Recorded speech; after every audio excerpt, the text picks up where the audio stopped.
JM Soluciones Legales. Hoy nos adentramos en un análisis de inteligencia procesal que es fundamental. Vamos a desglosar una decisión que marcó un antes y un después, la sentencia de la Corte Interamericana de Derechos Humanos en el caso Zapata contra Colombia. Bien, ¿cuál será nuestra hoja de ruta? Primero, la sentencia, la responsabilidad internacional. Luego, el contexto, que es clave para entenderlo todo, un patrón de persecución. Después, el análisis de la acción y omisión del Estado. Pasaremos a las reparaciones, es decir, las medidas y consecuencias, y cerraremos con el gran precedente que esto deja para la defensa de los defensores de derechos humanos. Muy bien, entremos en materia. Vamos directo al núcleo, al corazón del veredicto. La declaración de responsabilidad. Y la conclusión de la Corte es categórica. No deja ningún lugar a dudas. Declara al Estado de Colombia responsable internacionalmente. Pero ojo, no solo por el asesinato de Jesús Ramiro Zapata, es por toda una cadena sistemática de actos que llevaron a su muerte y que además vulneraron a su familia. Este es el pilar sobre el que se construye todo el razonamiento jurídico que vamos a ver. Entonces, ¿de qué hablamos exactamente? La responsabilidad no se limita a un solo acto, para nada. La Corte lo que identifica es una falla sistémica, una fractura en un espectro completísimo de derechos. Piensen en esto: el derecho a la vida, a la integridad personal, a la libertad, a la honra, al trabajo, a las garantías judiciales. Y todo culmina en la violación de un derecho que es, en sí mismo, un pilar de la democracia: el derecho autónomo a defender los derechos humanos. Ahora bien, una sentencia de esta magnitud no surge de la nada, no se puede entender en el vacío. Para realmente calibrar su alcance, es indispensable que analicemos el contexto. ¿Qué estaba pasando cuando todo esto ocurrió? Y aquí está uno de los puntos medulares del análisis de la Corte.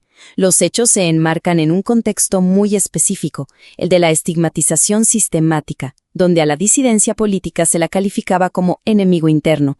Y cuidado, esto no era solo retórica, no eran palabras. Esta doctrina tenía consecuencias letales, porque convertía a líderes sociales como Zapata en objetivos directos para la violencia tanto estatal como paraestatal. Y si vemos la cronología de los hechos, es que es la prueba irrefutable de que existía un patrón de persecución. Fíjense, primero, labores de inteligencia estatal lo señalan, erróneamente, claro está. Luego, a pesar de que la CIDH otorga medidas cautelares para protegerlo, el asedio no para. Esto lo fuerza a desplazarse y finalmente culmina en su ejecución. O sea, no fue un acto aislado, fue tristemente el resultado previsible de una verdadera cacería.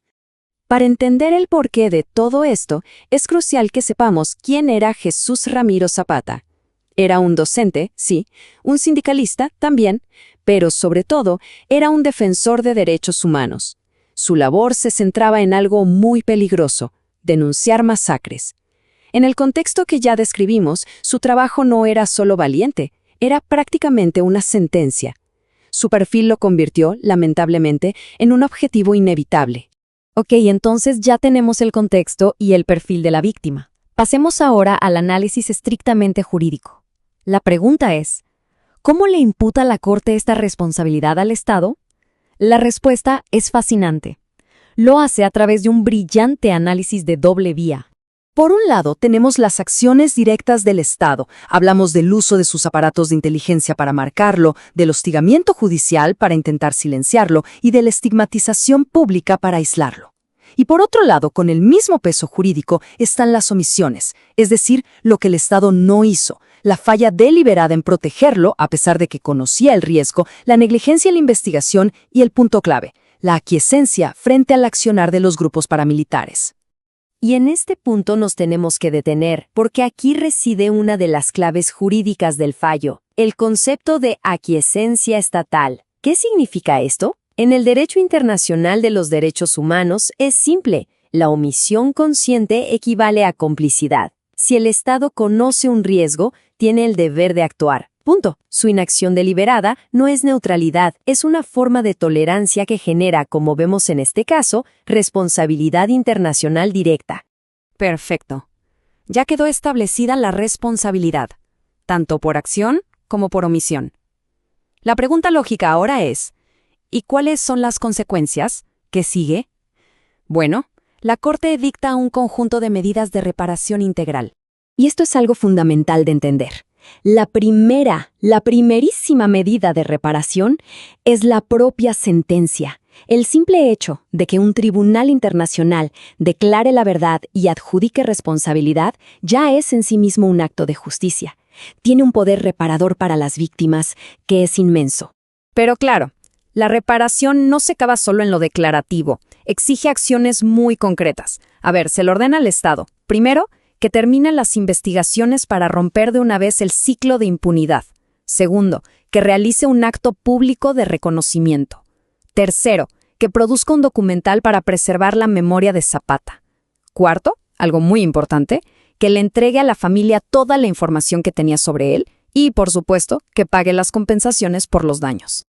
Y ya para ir cerrando, vamos a elevar la mirada. Vayamos más allá de este caso concreto. La pregunta final es, ¿cuál es el precedente que esta sentencia proyecta hacia el futuro?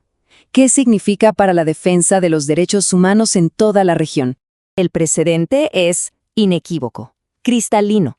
La protección de los defensores de derechos humanos no es una opción, es una obligación del Estado. Y es una obligación de carácter positivo. ¿Qué quiere decir esto? Que el Estado no solo debe abstenerse de agredirlos, sino que tiene el deber reforzado, la obligación activa de crear un entorno seguro para que puedan ejercer su labor. Lo que hace este fallo es consolidar una doctrina de protección especial y articular varios puntos que son clave. Primero, el asesinato de un defensor tiene un efecto amedrentador colectivo que busca paralizar a la sociedad civil. Segundo, la estigmatización por parte de agentes del Estado es un catalizador directo de la violencia. Y tercero, la falta de una investigación seria no es un simple fallo procesal, es una violación autónoma al derecho a la justicia. Así que el análisis de esta sentencia nos confronta con una pregunta que es crítica para el futuro del Estado de Derecho. ¿Cómo se logra que la protección ordenada en un fallo judicial se materialice, se convierta en garantías reales y efectivas para esas personas que, día a día, en el terreno, defienden los derechos de todos? El futuro del derecho está aquí. Haz clic en suscribirte gratis para unirte a la vanguardia. JM Soluciones Legales, donde la práctica jurídica evoluciona.